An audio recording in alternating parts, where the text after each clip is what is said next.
Welcome to the Underground, the Steel City Underground, the black and gold standard for Pittsburgh Steelers coverage.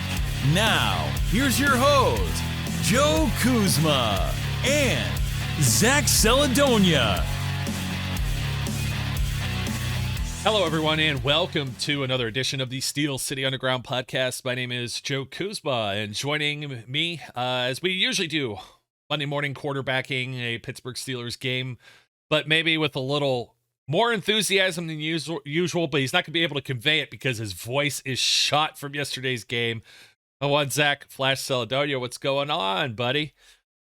Hello, everyone. I am excited to be here. Thanks for having me. Yeah, I apologize for my voice in advance to the listeners. I'm going to try my best to maintain this steady, if you want to call it that, level of monotone, because it seems like whenever I flutter my pitches or get a little too excited, that's when my voice really goes out. I never thought I'd see the day that I lose my voice at a Jets game, but I didn't expect Kenny Pickett to go in, so that's my excuse. Okay, well, that's fair enough. Hey, man, I know what did it. Zach wasn't feeling up to doing this, so everyone's got to give him a big attaboy, but I told him, I'm like, I got McDonald's coffee this morning. It's like in McDonald's breakfast all together. I got the 2 sausage biscuits and everything. And I'm like, dude, we got to roll now. I got McDonald's. I got the right fuel in the tank for this show. Oh, yeah, so it's good vibes. Best loss of my lifetime, you know? And I mean, if you're looking for any autographs or pictures taken, leave your requests in the comments, because made my television debut this weekend. Long overdue, if you ask me. you know what? I don't think I've been on CBS yet. It used to be a little byline, I think, on my MySpace back in the day. I'm like, as seen on, and I think I was on like Fox Sports World one time when I was officiating one of these pro soccer games, and then various other things, Big Ten Network or whatever. So I had like a whole laundry list. In fact, I think I had USA Network too. Monday Night Raw, one time I landed some seats right behind like the timekeeper and the announce booth and everything. And so you saw me like right on TV, and I was drunk off my ass that day, man. I almost spilled beer on one of like the employees, and it wasn't even my fault. I'll contest to this day. They have like a little slope on the rail, and I went to just set it there, not realizing it was like at an angle. It's like the old crappy drink holders at Heinz Field. And I'll say it was Heinz Field because it wasn't Acrisure yet, which they've replaced them since, but they used to be at an angle, and I actually whacked someone's coming in like right during introductions one time. You can't help it. You're shuffling in, shimmying sideways. Oh, yeah. And I remember those. Yeah, they're terrible. But if you put your drink in there and you didn't have it at least like 3/4 of the way like emptied already, you didn't sip it down, it was spilling out like of a regular cup. And they give you the draft beers in a regular cup. And I was wondering if you had few too many draft beers, and that's why you were gonna kind of ditch. If anybody doesn't know the reason why Zach is soliciting autographs, you got to come and check this out on YouTube. We put it out on Twitter. We'll put it out a couple more times, but someone made it on TV booing Mitchell Trubisky, as he should, with that awesome. You're holding out on me, man. You didn't tell me you had this like completely kick-ass Apex Steelers coat. And I kid you not, I looked this up like on eBay yesterday. There's one, somebody wants like $100 for it. It's probably more than what it was, maybe about the same price when it came out in 96 or something like that. But sounds about right. And it was a medium though. I'm like, I'm not going to be able to fit into that. I'm a pretty big dude. I was a little disappointed. I'm like, I'm going to find one. I'm telling you, those were the bomb. I had the shark tooth ones too, but I didn't have the Steelers one. I had another team. So I love that jacket. That medium one you didn't get, that went on to be that jacket I was wearing yesterday. You know, that's the size that I fit into, and that was a gift. Awesome gift from my girlfriend, who's right there as well. You can see she's next to me, and I told her we might become a meme if we're lucky here, because we look like the latest version of that guy screaming in the club, and the girl just being like, okay, like what's this guy talking about? One of my friends, please come save me. And I got like a flurry of text messages telling me, dude, I saw you. And I thought people meant me too, like, because I was looking at the replay in the stadium, and all of a sudden I was like, wait a minute, that's Zach. So every time I got reception and was able to see something. That's what I'm talking about. I didn't really fully understand. I thought I made the Jumbotron, which like is fun enough in itself. And then I started getting more texts about, no, man, you were on TV. And honestly, a little embarrassed, but at the same time, what can I do but laugh at that situation? I did have few too many adult beverages in me already. We got down there at about 9 o'clock to tailgate, but I remember the whole game, didn't get thrown out. When we got home, I had people like my girlfriend's friend's dad, who I'd met once in the past like 2 years. He even was like, "Was that Zach on TV?" to her friend. And our neighbors across the street, they have kids that are probably like anywhere between 8 to like 14 years old. And they actually came over across the street when we got home, and they were like, "Hey, were you guys at the Steeler game?" And I didn't even process what they were asking. I thought they were just like, because we have Steeler decorations and everything outside. So I thought they were just going to be like, "Oh, that sucks, tough game and all Yeah. that." And they were like, "We saw you on TV." And I was like, "Oh, great." Awesome. The neighbors saw me booing on TV. I'm the boo guy. Yeah, you're the poster child for it too. Don't look like a yinzer at all with the aviators and the backwards cap and everything. Dude, with the backwards cap, and I think it's maybe just because I'm bald. I got to do fitted caps. I can't do like the adjusted where there's like the little gap in the middle and then you see my bald spot. Doesn't work. So I need everything to is because my fitted. head's too big. I have to have it able to be adjusted. My head's too big too. I got to do the large, extra large. In fact, Under Armour, if you're listening to this, your hats suck. They're made for little people. It's just not for people with big heads. Big head, big brain. You know what I mean? It's true. They have uncomfortable hats, not trying to like get in trouble with them or anything. But if they want to sponsor the show, I'll wear them. But yeah. Hats are the least comfortable. By all means, like, comment, subscribe. Hit the sponsor button. Hit the PayPal. Send us a drink or whatever I got on the SteelCityUnderground.com. Yeah, for real, man. I'm not the biggest. I don't know. I guess I am really into hats. That's kind of unfair to say. I probably have about at least 30 Steelers hats sitting up in the closet.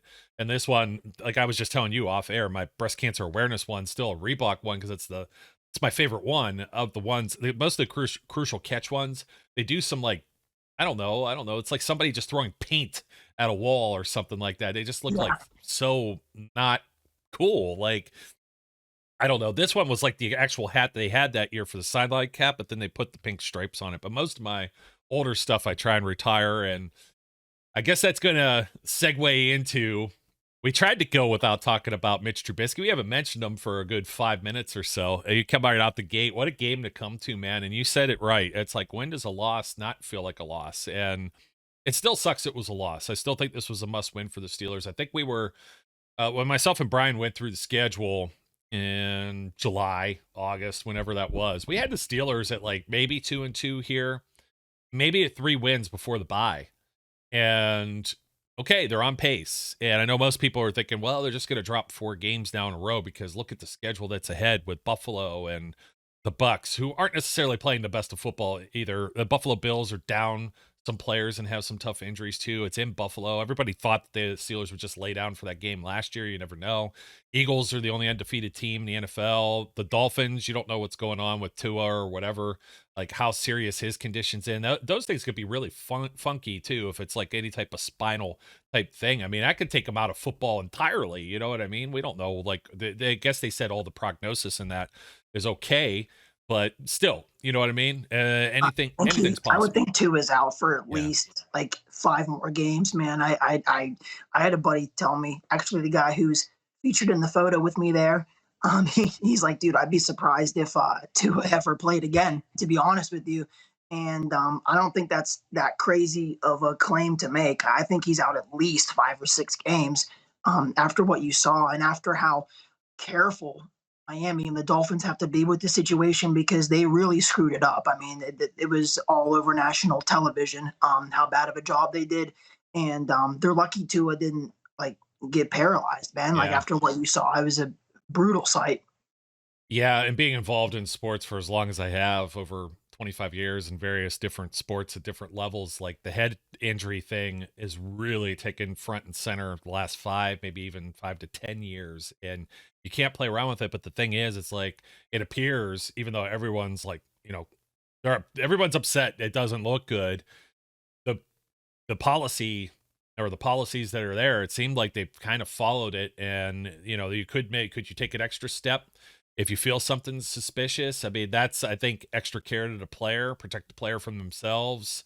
There's a whole lot of steps to that. I don't care to get too far into it because you know what, like legally by letter, nothing might happen to the Dolphins, but it does look bad for them in the NFL. And this, not just the Dolphins, this could have happened to like anybody, to be completely honest. You know what I mean? I mean, Minka, let's take this for an example. And I was looking at this yesterday. He showed up on the injury report at the beginning of last week with a concussion, right? He's in concussion protocol for something post game. He played like the full game. And then all of a sudden he's practicing and he's in this game. And then he came out. And he started like doing this with his head. He took his helmet off, was messing with his helmet. I'm like, don't do any of that. They're never going to put you back in the game. And he like comes back in a snap or two later. And it's just like, man, I'm like, you just never know. You know what I mean? Everything affects. I thought he hurt his knee. I thought he was grabbing his knee. And yeah, but I mean, when you start touching your head, I'm like, oh my goodness, he just had a concussion. People are going to see that. And everybody in Pittsburgh, I think, that at least follows the Pens knows when it comes like with Sidney Crosby and what he went through over all the years. I mean, kind of fortunate he's still playing. Based on all of the head trauma and shots and things of that nature. So, yeah, obviously, thoughts and prayers go out to Tua, and you hope everybody's okay, but I'm not ready to throw the Dolphins under the bus necessarily either. I mean, everybody handles that a little differently. I guess when we left this off last time, you, myself, Brian wasn't on the pregame. I was flying solo, but we were discussing whether or not Mike Tomlin is he too stubborn to put Mitch Trubisky in? And unfortunately, a terrible segue to say, but some people were thinking that maybe the only way that would happen is if there was an injury to Mitch Trubisky, that is, with Kenny being the backup. Lo and behold, it happened. And it was funny because Will Graves went on, AP writer for NFL and Steelers in particular. He's covered the Steelers for very, very many years. He tweeted out the same thing that I was talking about on this show a couple of weeks ago in the Patriots game, the way Pickett was warming up on the sideline. And I'm telling you, I had that vibe then that they thought about it. And then Mitch came out, had that really good drive, and then they didn't pull the trigger on it. Well, this time it was halftime, and I'm trying to figure out where we should wrap our heads around this to start, get our arms around this, so to speak. Because there are people that felt Mitch Trubisky didn't do a bad job and shouldn't have lost his job here. And if Deontay Johnson's foot is an inch closer in the end zone, et cetera, et cetera. Well, for starters, if that ball was maybe a little bit better, maybe he is an inch into the end zone a little. Maybe he pulls the trigger a little faster. This game started with exactly, dude. See, you're getting me excited with my voice and making it crack. But yeah, that I have no pity, no sympathy. Sorry. Yeah, throw a better ball if you want Deontay's foot to be closer in balance. I mean, it isn't like Deontay exaggerated and overextended his foot. He was just trying to drag his feet. It was a routine deep ball that he was trying to catch. And fair. What is fair, man? Fair is all relative when you're talking about the National Football League and any pro sporting league. It's all relative. Mitch has had his chances. He's had his time. The offense mustered 6 points in the first half against the New York Jets. Name for me 5 players on that defense, dude. Okay, so I'm telling you that it isn't about like, oh, well, he's not that bad. He's not that terrible. There's a couple plays here and there where he looks good. That people are thinking so short term when they say those things, man. Just because Mitch isn't the worst quarterback in the NFL, and by God damn, he's close. Kenny is better, man.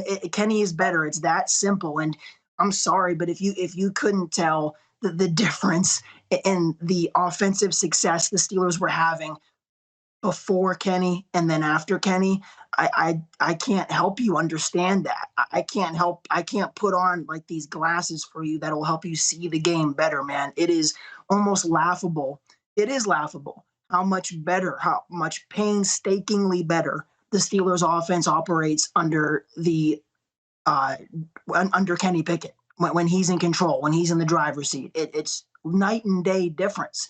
The energy, the success rate of first downs, scoring touchdowns. I mean, everything that you think about when you think of offensive football, the Steelers do better when Kenny Pickett is in the game. So I don't feel bad for Mitch.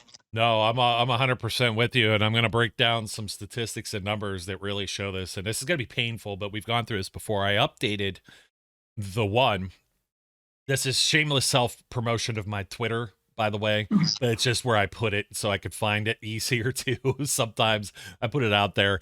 So Steelers 42 offensive drives with Mitchell Trubisky, 21 punts, 4 touchdowns, 8 field goals. The 2 missed field goals, 2 interceptions, 1 fumble, and 4 ends of half. So you have about 9 turnovers, so to speak, there. 21 punts is exactly 50%. That's one reason they made this change, okay?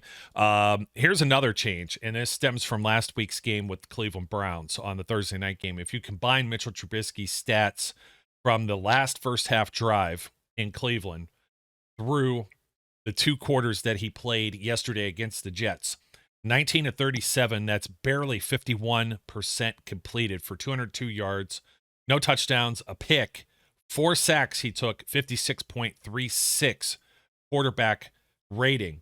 So it gets more dreary than this, to be completely honest. And it's hard to say. I got a couple different things here, and I broke them down. You're like Jordan Peele over here, dude, just turning out horror classic after horror classic after horror classic, reading down the Mitch stat lines. I don't take any pleasure in this, by the way.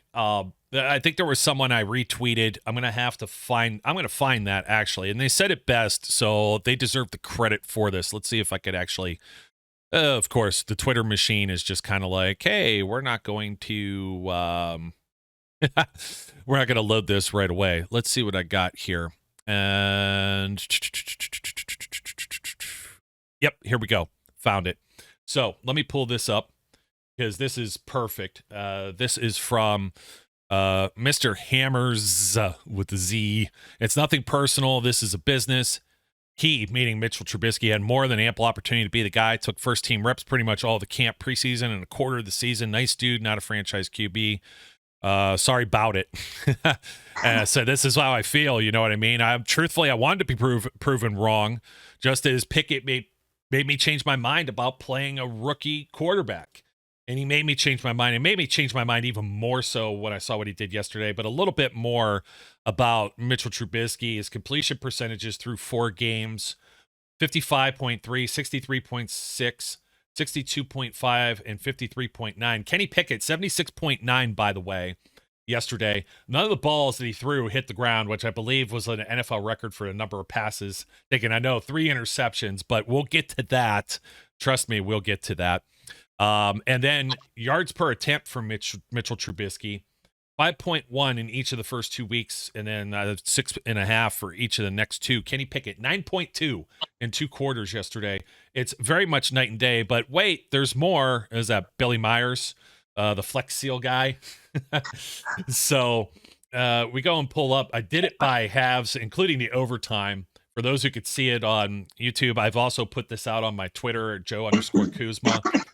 And Mitch is below 50% second half of the Bengals game in completions, 36 yards, 53.5 quarterback rating, just above. He had 53.8 in the overtime, 57.8 against the Patriots first half, 71.4. He had led the 1 touchdown drive, like we said, saved his bacon, but he was still 77.1 rated quarterback in the second half of that game after going 49.5.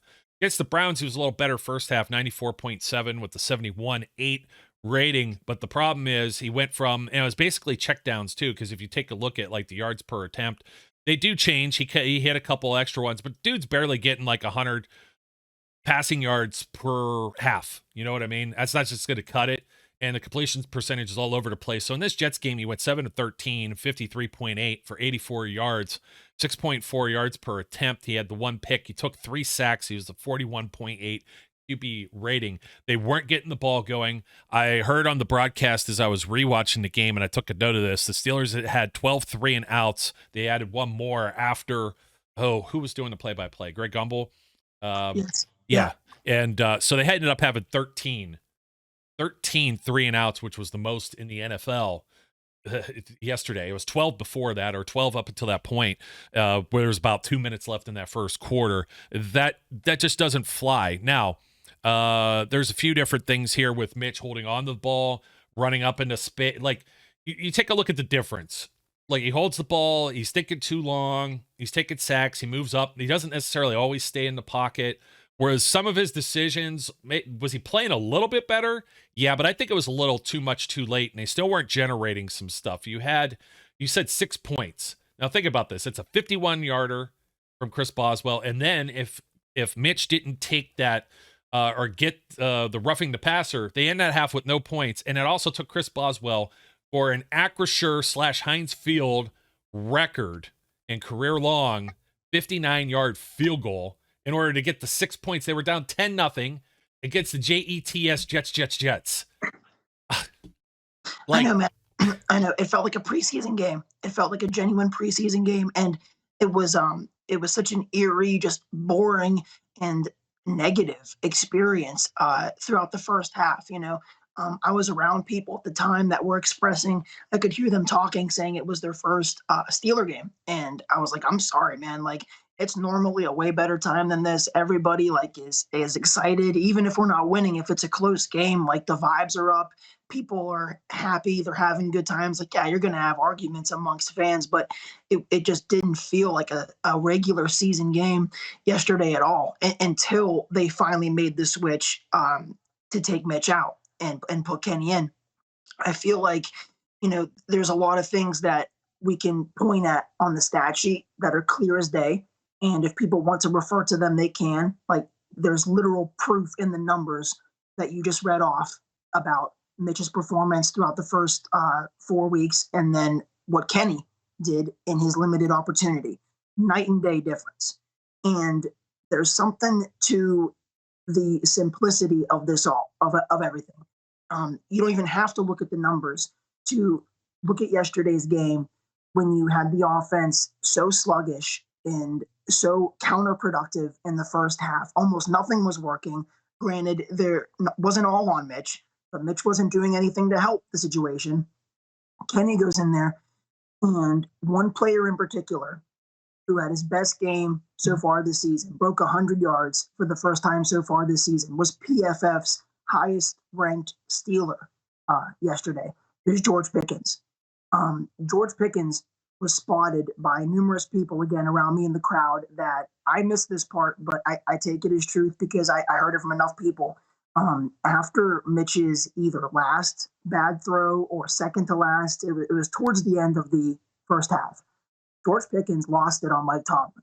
That there was an argument, there was a passionate argument between him and Mike Tomlin, and I heard about that, and I was concerned that we might not see George Pickens in the second half. That was my initial thought. And then second half starts, Kenny Pickett goes into the game, proceeds to target George Pickens, proceeds to find offensive success, because I don't think it's all selfishness and greed coming from George Pickens that is resulting in this passion and this energy he's exuding out of frustration towards the offense. I think it's because the offense as an entire unit is struggling and underperforming. I don't think it's just about him being upset not getting his targets. So Kenny comes in, we're finally doing well. And after Kenny's second quarterback sneak touchdown of the day, George Pickens runs over to the sideline, pardon me. And I know you saw this too, because you were sitting in a similar section. Yeah. After being pissed off in the first half, after yelling at Tomlin, allegedly, after being very upset throughout the course of the game, after Kenny's second touchdown, Pickens comes over to the bench, stands on it, and is doing the hype the crowd up arm motion. And you could tell he was genuinely, it was the happiest I had seen George Pickens since he scored his preseason touchdown from Mason Rudolph and did the Antonio Brown dance, man. I haven't seen him this happy and this up the entire time he's been a Steeler. And I think it's easy to understand that Pickens, he's emotionally in this. And even though he's a rookie, I think he was a perfect indicator of how a majority of the team is feeling. I think Tomlin and the Steelers were already considering making the switch, like you said, going back to the Patriot game. I think they were already considering it, and then Mitch saved his ass. I think Pickens was kind of like a thermometer for the locker room that showed Tomlin, like, hey, man, we're not okay with this. Like, this isn't how we should be performing. He's a rookie, and he was able to do that and use his voice and speak up. And that moment in the second half when he was pumping up the crowd. That was really truthfully it for me. I was already prepared and ready to make the switch full time, but the team has spoken, man. The team wants it to be Kenny Pickett. Yeah, and you know what I was going to say? You got to be a little careful about mentioning Antonio Brown's name anymore, Oh yeah, because now he's a snake yeah. charmer instead of an Antonio Dance. Oh my god. For Yeah, those good who've thing they seen it, blurred it because you exposing totally himself. can't see it. Exposing himself like in wherever halfway across the world. Dude can't stay out of the headlines. Yeah, it's completely different team with well, let's put it this way, Zach. George Pickens. Did anyone know George Pickens even existed in the NFL universe until Kenny Pickett comes in? I mean, Mitch found him a couple of times here, and it almost just seems like, well, here you go, I'm going to throw you a bone, versus I saw a laser of a pass from Kenny Pickett where Pickens wasn't even turned yet. That ball was already gone. Turns, tracks it, comes the whole way around with it, toe tap on the sideline. Like, I was like, holy cow. Are you kidding me? The back shoulder fade. Oh my goodness. And the one that just came, and the other one that came in, you're just looking at progressions. And I'm not sure. I saw Pickett make several reads, including the one where I forget who it was, nearly like took him out right in his face, very similar to the preseason game against Jacksonville, and he found Pat Freiermuth in the middle of the field. I said the same thing in the stands, dude. I was telling people around me, I was like, pardon me, I was telling people around me in the stands, I was like, that was a shot for shot, same exact thing that happened in the preseason when Kenny hit Freiermuth, same pass play, same route, same dude coming in his face. Dude, that was the most NFL throw of the day, right in front of the back shoulder fade that you're referring to. Those two were starting NFL throws. Yeah, and that was more than one of them. In fact, I want to talk about the beginning of the game too, and I'm going to go back to Trubisky. I might as well insert it right here before I go to two of the next gen charts. And George Pickens, he runs route, and I'm forgetting, was it Adam Archuleta, whoever's doing color, did a terrible job. They had some really poor takes on what was going on in the field. George Pickens slowed up. No, this route, this ball should have been released about 4 seconds earlier, and he could have ran straight up the middle of the field. Instead, he continued crossing, and then that was the first drive of the game, right? First drive of the game, where also the play right before this, or two plays before this, Miles Boykin was further down the field, and Mitch went short for Pat Freiermuth also. I can't wait to get the all-22 because you can't see some of these things without the coach's film. And there's going to be more of that. This is why. These are the things you don't see within the frame. You got the frame of the TV screen, even on some of the replays. Deontay Johnson and his interception, and the interception that Mitch threw, I still can't tell because for whatever reason, the replay was frozen up. At least, I don't know if it was the CBS feed or if it was NFL Plus when I went to rewatch this. I couldn't tell if the defensive lineman, was that Sheldon Rankins, maybe, that dropped into coverage. And it looked like he got a hand on it or a fingertip on it. And Deontay's trying to say, hey, it was tipped. But not only that's how either way, if it's not tipped, the ball's behind him.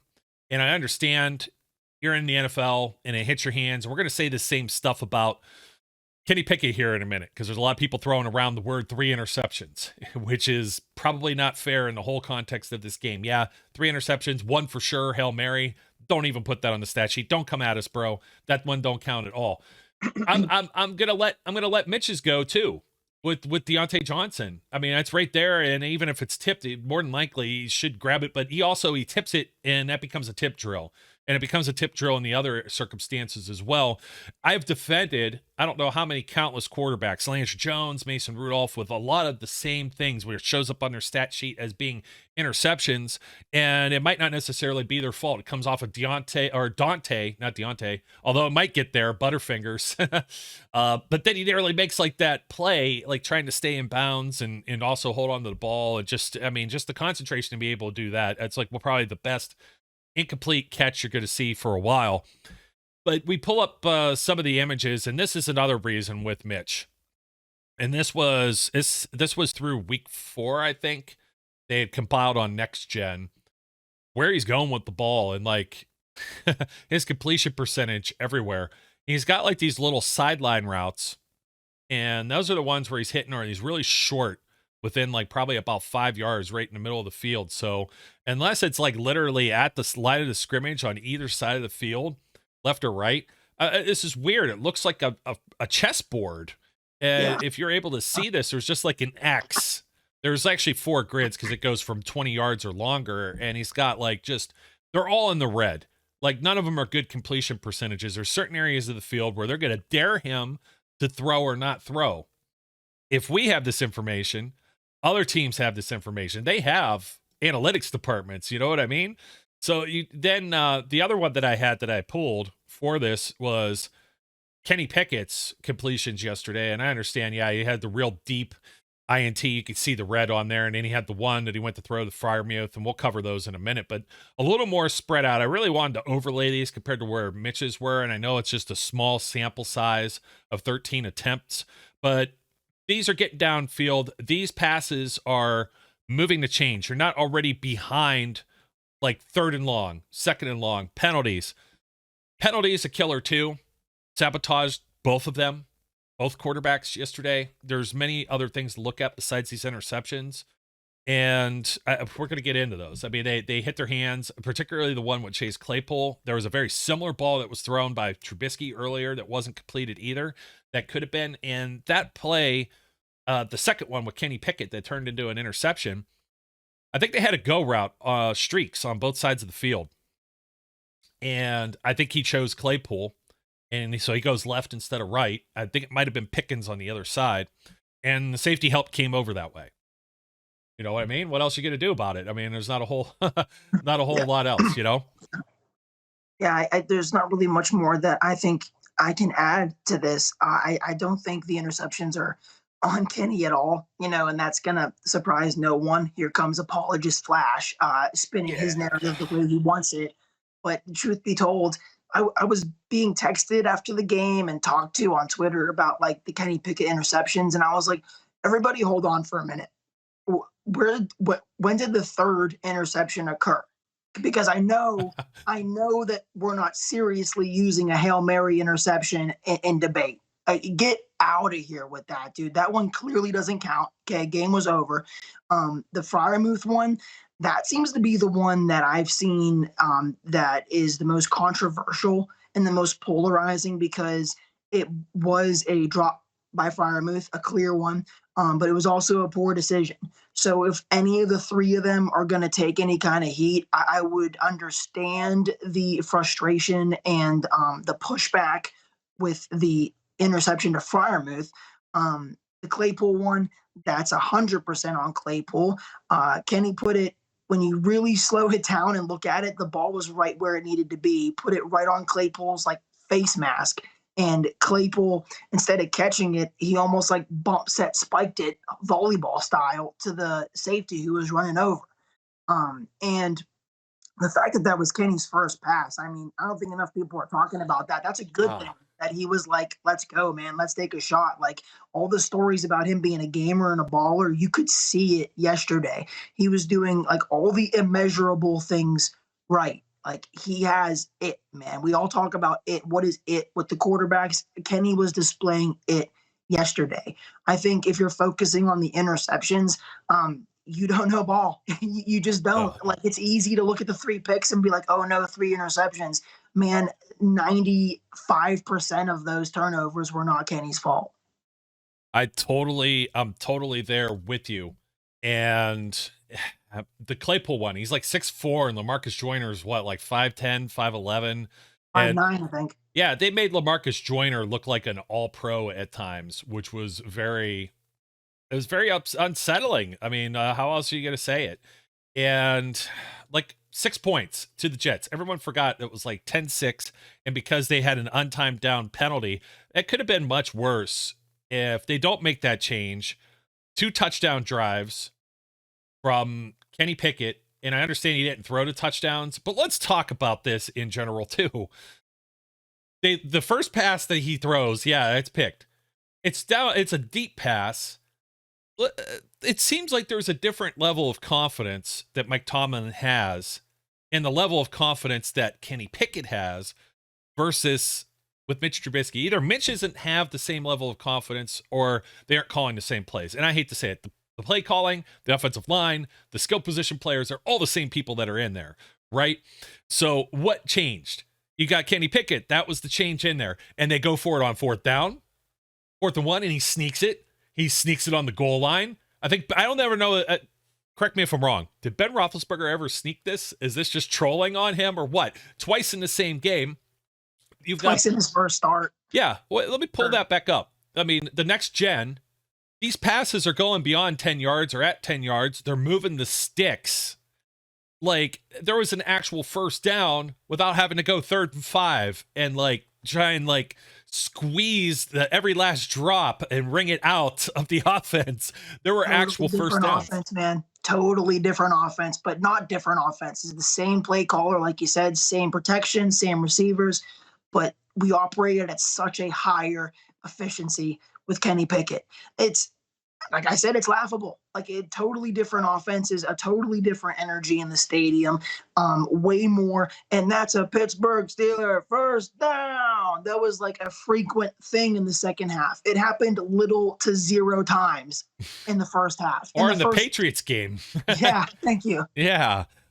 First quarter, Steelers get 2 first downs.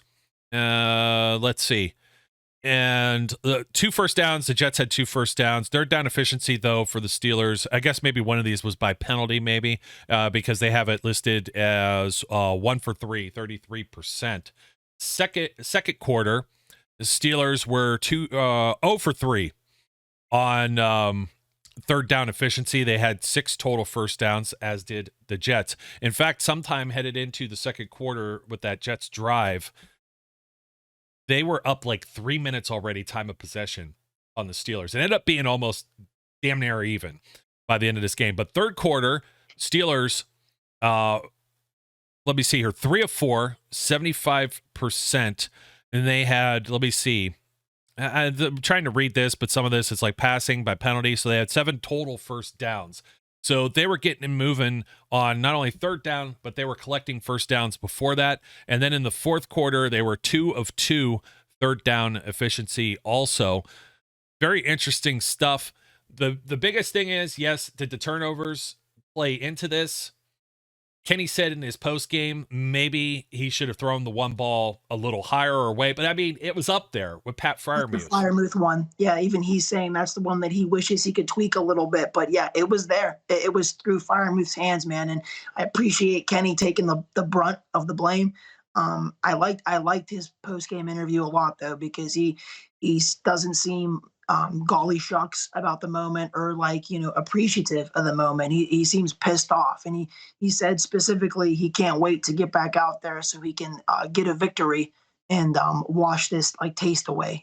So if you're Mike Tomlin and the coaches, you hear that, you got to be like, all right, man, he's saying all the right things. He did what he needed to do to help put us in a position to win. He's better than Mitch. Just leave him in. Just let him finish the season out. Let him grow. Let him develop. Give the kid a chance, man. Would it not be so freaking Steelers to win next week? I wouldn't even be surprised. Set him up for that success, man. Give him a week of practice. Let him get comfortable. I think he can do it.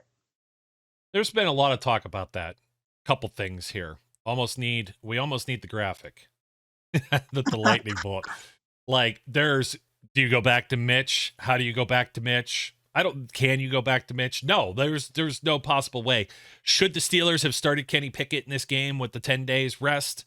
Absolutely, I think so. More practice reps, prepare him. Is there going to be film on Kenny? Will that make it easier for teams to game plan and blah, blah, blah? Did he take advantage of it? Is this just because it's a bad Jets team, et cetera, et cetera?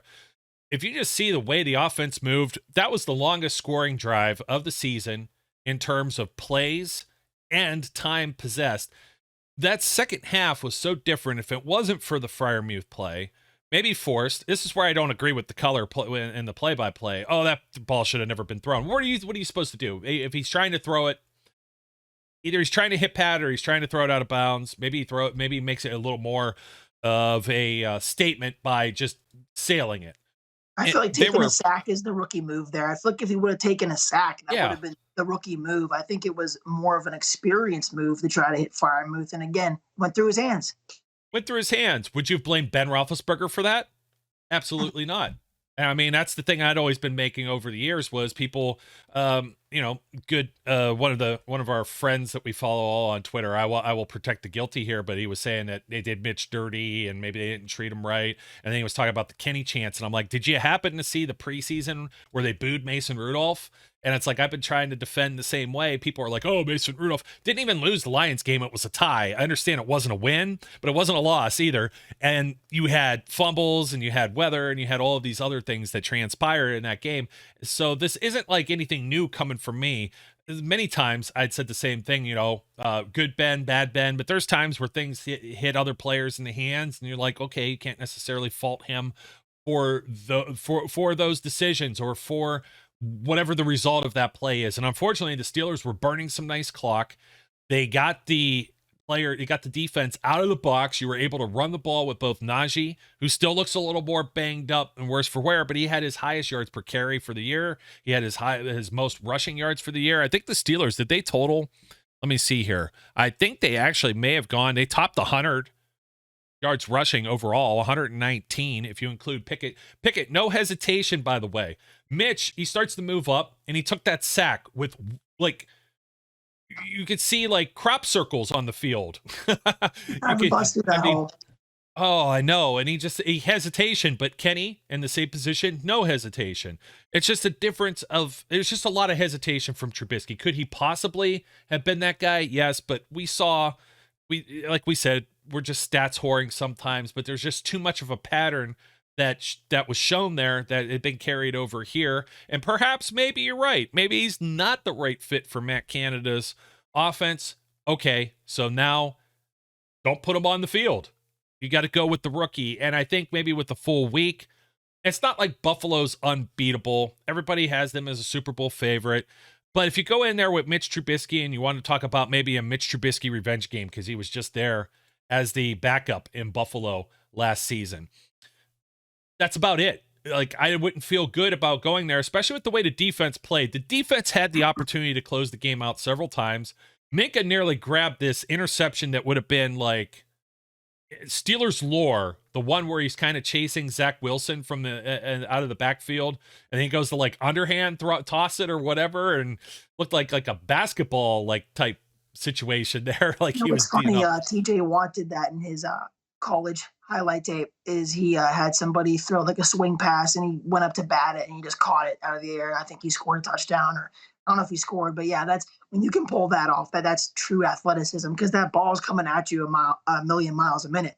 And hey, I love a good revenge game as much as the next guy. I'm a sucker for those. But this is a bad year for revenge games, dude. Joe Flacco got smacked by the Ravens week 1, and then Carson Wentz couldn't muster a point against the Eagles. So, I fell for both of those. I had money on both of those. So, like, trust me, I know it's a bad year for revenge games. So I'm not going to put that much stock into, oh, well, he played there last year. We'll leave the revenge game to Levi Wallace. How about that? There you go. Put the best quarterback out there to do the quarterback stuff. Yeah, that sounds good to me too. So I think if you give them enough prep and enough practice, that a little bit of this idea that Kenny Pickett can't go and play in Buffalo against the Bills, I would rather have Pickett there, because I truly believe that if you were to get into like a shootout type situation, who's going to be able to score points for your team? I don't think that Mitch Trubisky's in the category to be able to keep pace with like Josh Allen and some of those guys. Now, again, the defense, I think the defense just let everybody down to a certain degree yesterday. There were guys that were getting banged up, getting hurt, leaving the field at different times. They were down. Terrell Edmonds left the game. Terrell Edmonds in that game, I don't think the ball gets thrown into that zone in the middle, at least one of those two big chunk plays that they end up having. I know people like to throw around terms and words about whatever Edmonds is just because they simply don't like him or think he should have been some other type of monster player as a former first-round pick.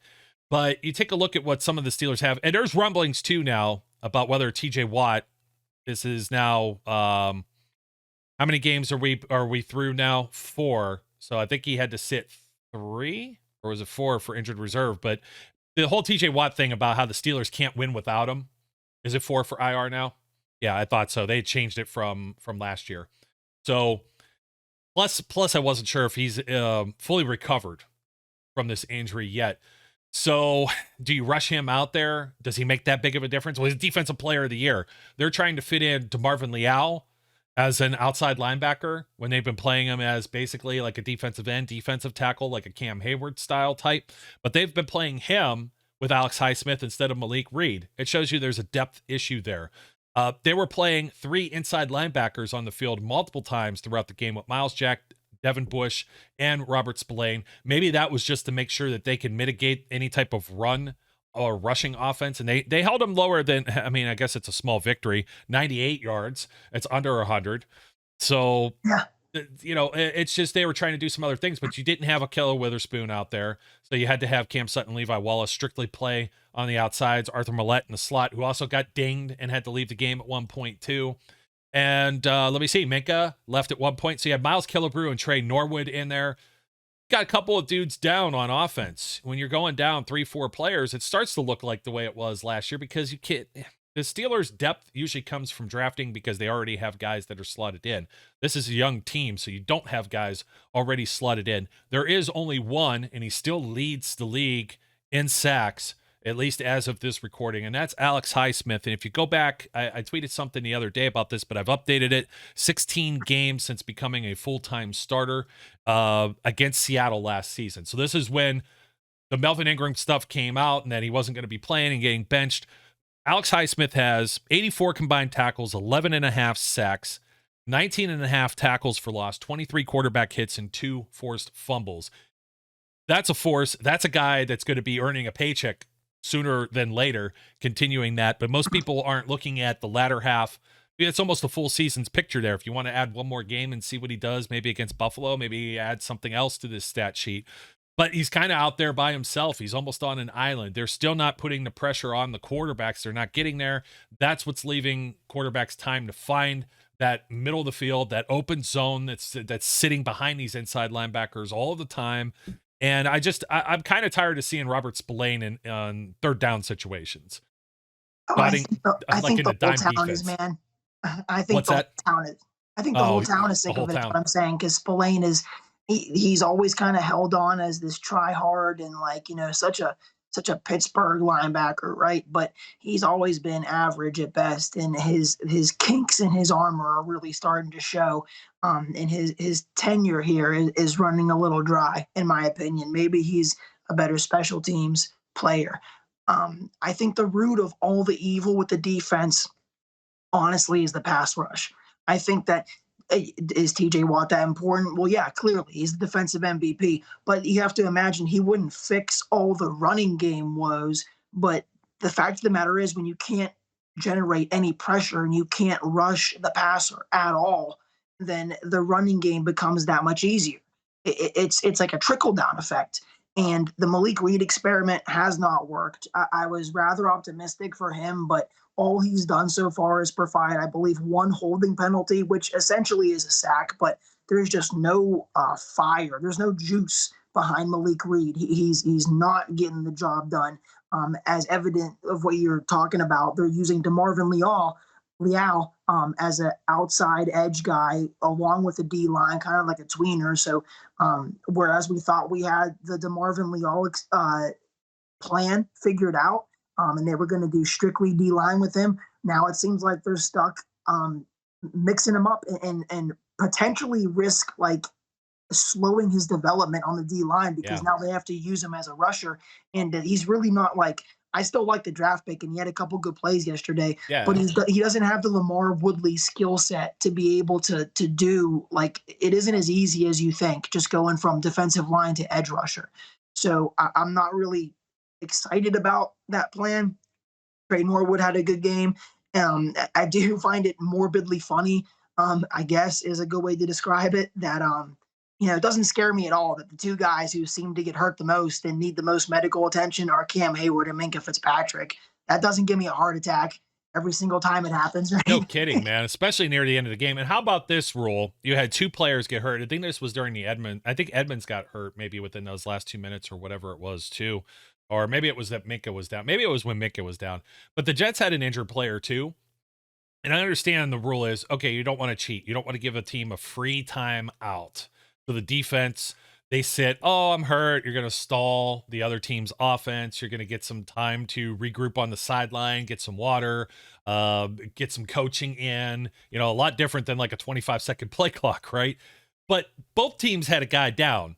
The Jets had somebody on their offensive line that went down too, I believe. And they charged both teams a timeout. And I'm like, whoa, wait a minute. That doesn't seem within the spirit of these things because, I guess I'm happy that the Jets didn't have an extra timeout. But at the same time, I'm like, if the Steelers get the ball back, and Robert Salah let some time tick off of this clock. And if you're Mike Tomlin, it's like, it's a damned if you do, damned if you don't situation. You call a timeout here and you give the Jets more time to maybe perhaps pull away and win this game anyways, or you let it tick and your defense gets a stop, a la the game against the Ravens last year. Albeit 2-point conversion that they went for, but kind of the same idea, sudden death type situation. So I can't fault any of that. That seemed a little. I couldn't like fault coaching for that. The defense had the opportunities at one point. What was this? I've got the game book in front of me. I also wanted to mention too, for all of, I had the snap counts too, for all of the kvetching over Tyson Alualu losing his spot. Let's mention this: 18 snaps to Montravius Adams playing 11. So there was no playing time lost by Tyson Alualu. He wasn't in immediately at the beginning of all of this stuff either. I'm trying to see if there was time of possession. The Steelers are playing from behind. If the Steelers played with the lead, that's something too that you got to kind of think about, and how long have they played with a lead. But they gave up 11 plays, 81-yard drive, 6 minutes 5 seconds near the start of the fourth quarter. Okay, and they had up dead to rights 4th and 7, and they completed a pass Zach Wilson did to Corey Davis for 22 yards, coverage by Trey Norwood, Arthur Millette. And then it was a 3rd and 5 from the Steelers 5, where he found Corey Davis for that touchdown right out of the fingertips. Man, Minka had about 3 or 4 interceptions left on the field, including one where he stretched out and his toes didn't drag and he didn't get it the full way. Interception ends up occurring with 3:42 remaining. This is a 10-play, 65-yard drive. It took 3:18. There was some bogus replay that I still haven't seen on TV, but in the stadium, it was like, how can you overturn if the ball actually goes over with these, again, ridiculous camera angles? It just drives me absolutely crazy. That was a killer. Almost a fumble almost occurred right there, which would have been the craziest of miracles. But yeah, this is what happened. They lost a timeout after the 2-minute warning, or no, they took, they were forced to anyways. Micah Fitzpatrick was hurt there. And then, Cam Hayward, ended up getting injured on the play as well for timeout number 2. Just, it's unfortunate. It's unfortunate the defense couldn't close it out. Like I said, time of possession was fairly similar between both of these teams. And they got to find a way. They got to find a way to get it done, and that rests on. That's not just like a Kenny thing. Kenny, I think, did his job altogether. At times, it feels like Minka is the only guy that's out there that's capable of creating some splash plays. You did have. He's incredible, man. Cam Sutton with the pick, incredible, dude. After his reception, I was saying that's your defensive player of the year so far. The Steelers don't have a good record, but if we maintain a level of competitiveness, Minka should be your defensive MVP 5 weeks into the season. He's incredible. We'd be so much worse without him and what he offers on defense, both just from a player standpoint and like a coach on the field standpoint, because he's a genius out there. He's great at communicating. He's great at getting guys lined up. If you watch pre-snap, often you'll see a guy kind of turn and look to Minka like, what do I do here? And Minka like yells and points and gets him in line. And in years past, when that's been happening pre-snap, the Steelers have been in trouble because they haven't had a guy like Minka to be like, this is what you do. Like, this is where you're supposed to be. Like, instead, you got hands in the air, palms in the air, being like, wait, who's got the tight end? But Minka doesn't let that happen. And yeah, he's an incredible player, and he's a true pleasure to watch. Yeah, Steelers guy through and through, right? And just like feels like one of the old school dudes that are out there. They had all the alumni out there too. It was cool to see Cordell Stewart back in the building. I was just like, wait, there's two 10s walking out here. I actually missed like the dinner stuff the day before or whatever. I didn't get to see all that with the pictures, so I was kind of surprised by that. The Steelers, though, 1 of 6 third down efficiency in the first half, 5 of 5 in the second half. Just saying. I mean, if it's more efficient on offense, if they got this time of possession just a little bit more in their favor, they could beat that turnover battle too. And again, it's the tip drills, the tips that went one way and didn't go the other. And that's the way I feel. You can't, again, people are going to say, well, you're just making excuses for Pickett here. No, I truly feel that these interceptions it's not like he threw it right to somebody in the middle. He didn't Landry Jones the ball. Like back when he played against the Chiefs, it just didn't see a linebacker fall into coverage or something there and just throw it right there. And I will reiterate, because people fast forward and play these things fast and then they pick what they want to drop in the comments. I'm saying the same thing for Trubisky's too. I'm like, either one of those, that one and the one that went to Freiermuth from Pickett, you can put that on just about the whole team. Okay. You can put it on quarterback. You can put it on the guy that's supposed to catch the ball. Either way, ball can bounce either direction. The one that he threw to Claypool, I think we need to, and I know it seems like we're beating the crap out of these interceptions at being a broken record. That was practically a punt. So if it didn't succeed, it wasn't that big of a deal. The big deal was that the defense couldn't get the job done. The defense just ran out of steam, and it's unfortunate for the momentum. It just seemed like they were going to come away with this game. They would be 2-2. They'd be in a good spot among the AFC North, where nobody wants to win this division right now, which is what we felt might happen. The thing is, you got a little bit of the gauntlet with this schedule right now, and then it's going to get a little bit easier after the bye week. So I think getting Kenny into this now, it's like, okay, iron sharpening iron. Let him take his lumps. I think we said this the whole time along. If he throws more picks than interceptions, that's kind of almost expected, because who hasn't? Aaron Rodgers, even though he sat for like 3 years behind Brett Favre, wasn't Aaron Rodgers in his first year. And Peyton Manning wasn't Peyton Manning in his first year. And you can go down the line and look at so many dudes, even Joe Burrow, who I would comp someone like Kenny Pickett to. He just looks calm, cool, collected. He seems like he's got all the timing down. He seems like he anticipates with his throws. He's got a cannon of an arm, and he's got the plethora of weapons to use around him. I just feel like it's very comparable here. And I know it's a short sample size. We're going to get to see some more, but there's going to be some growing pains. Just look at what Trevor Lawrence is already doing. It looks like he's a different player.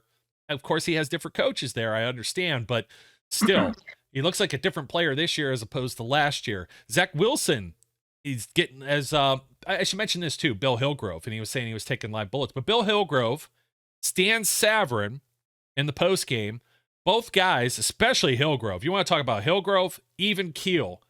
And him and Craig Wolfley talking about those interceptions and talking about not making a meal out of it. And the same difference, Stan Savran, who's usually, kind of leans towards, I'm going to say some negative things just so it looks like I'm not being a homer, which just makes you look negative.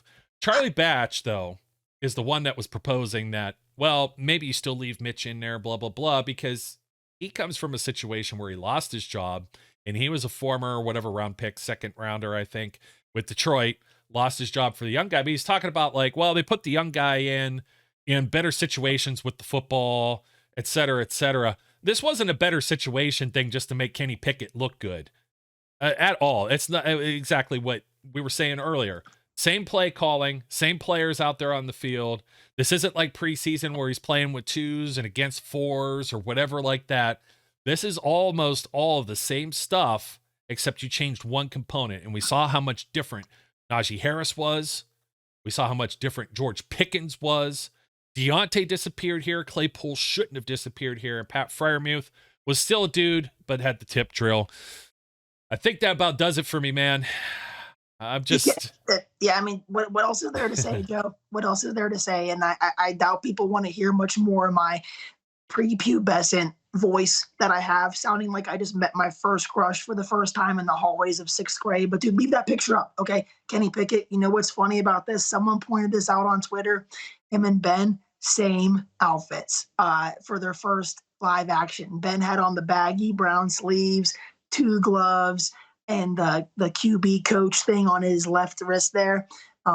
if you can like see that when we're done with the show, Kenny's dressed the exact same way. So, I mean, that's pretty eerie, right? And you listed a bunch of good names there for guys who, like, even though as a rookie quarterback, their teams weren't very successful and like on paper, their numbers are kind of ugly. They can be ugly.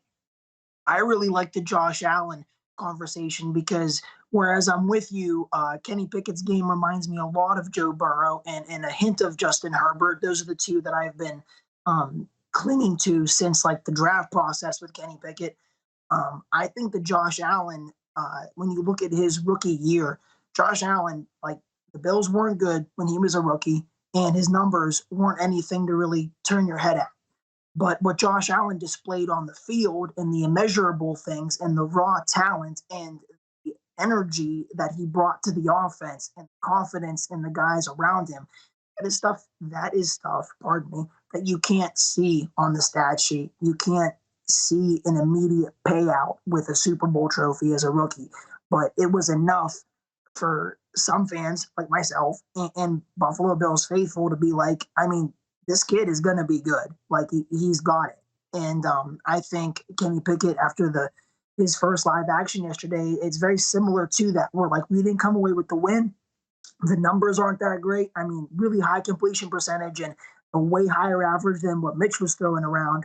But the numbers aren't great. But if you were there or you were even just watching on TV, man, even if you just caught the highlights, you can see how different the Steelers are when Kenny Pickett's calling the shots. And I think it's safe to say at this point that they should continue to roll with him for the season, let him play it out.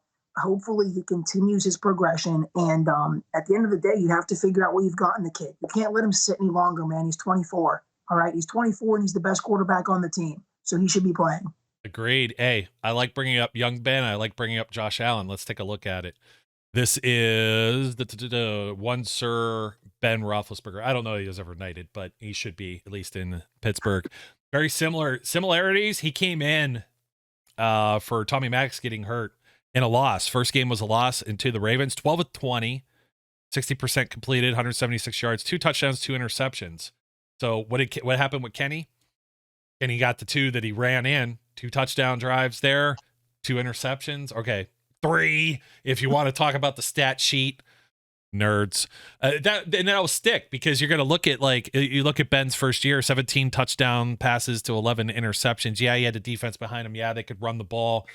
We'll see. We don't know. And if Watt comes back into this mix, I mean, if he's back, let's say for Miami and Philadelphia, they might have a shot, although traditionally they play like crap in both of those towns. So I don't have if they could pull like one game out of this, I know it won't look good. It'll be like what? They're 1-3 right now, so they'd be 2-5. But you got the Falcons coming up.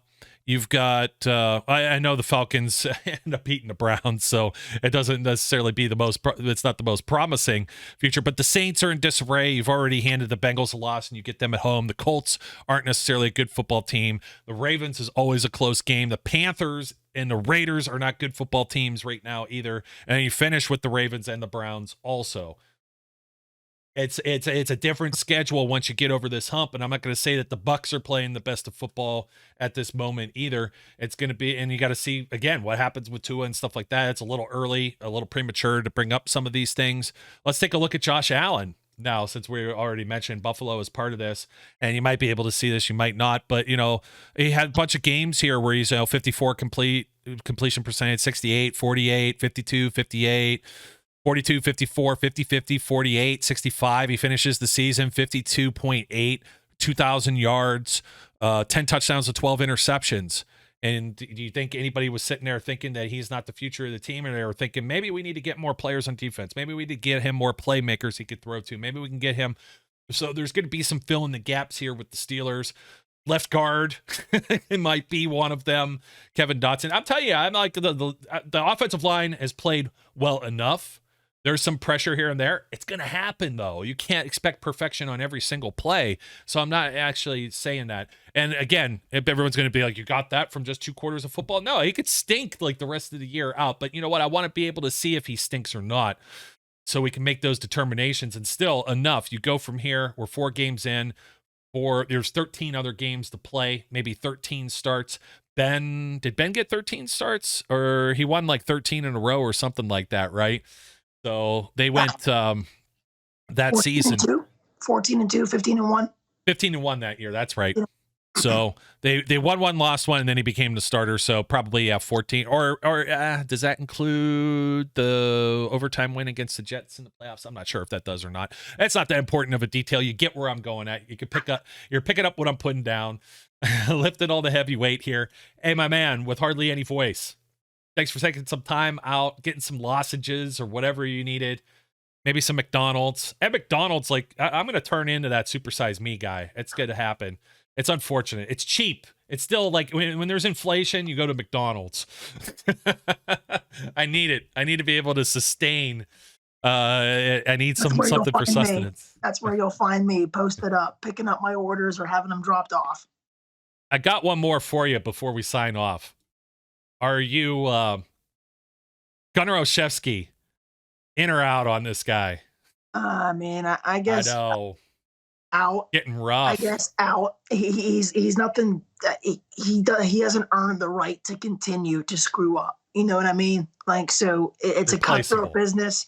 And at this point, if he were to get like cut or something, it really wouldn't move the needle much for me. I don't think he offers as much on offense as he showed in the preseason. And as far as the return game goes, I mean, we're supposedly getting Calvin Austin back soon.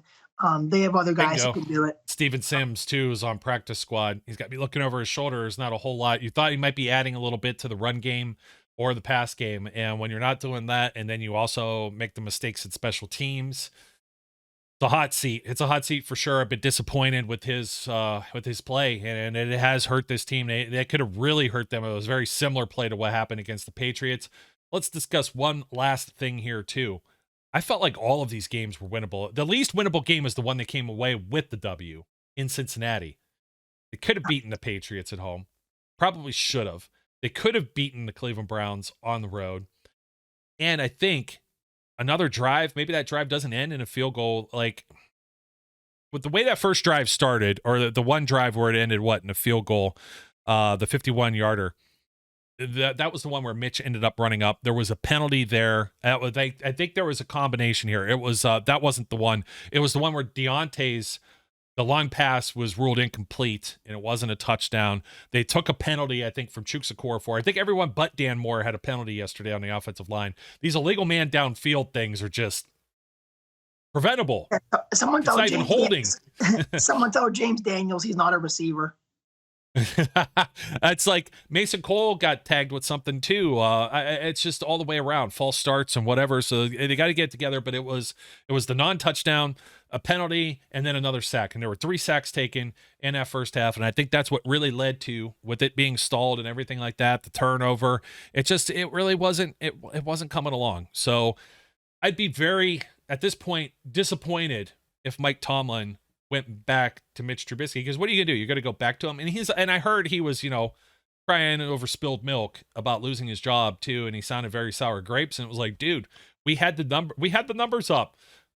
Look at your play. Like, your play has not been where it needs to be. It's not above the line. I slice this in half just to show just how erratic it is, because sometimes the first half play or the second half play, those numbers bring up what looks like for the entire game, but you have a whole half of football that just excuse me, it's not up to par. It's not up to snuff. So anyways, that's where I'm going to leave it. I can't beat the dead horse anymore. Zach, Flash, thanks for joining us, and get yourself some more bourbon or something. I think that helps with the throat. Yeah, something, anything to help with this, man. The problem is when I get started, it's really rough. But once I get rolling, I can kind of figure out where my octaves and vocal cords need to be, so my voice doesn't cut out. But I mean, I appreciate the listeners and the viewers. Thank you for bearing with me for this show. I did this for you guys. I did this to get Kenny on the field. So if my voice is a sacrifice for a show, I'll eat it. But by next show, I'll be fine. Yeah, once again, we get Kenny Pickett on the field, the Boo Birds. It is, though. Get yourself a woman that looks at you like that one. And I don't know what she's looking at. She's either looking at, wow, I've had a couple White Claws. This guy is going on. He's TV star. That's what I get to come home to tonight, baby. Or it's a complete WTF. Maybe I'm rethinking this. All right, folks. Don't forget to like, comment, subscribe. Until next time. Until next time. My name's Joe Kuzma. His name's Zach Celadonia. We encourage everyone out there to be safe, be good, and we'll catch you later. We would like to thank you for listening and remind our listeners to follow us on social media and our website, www.steelcityunderground.com.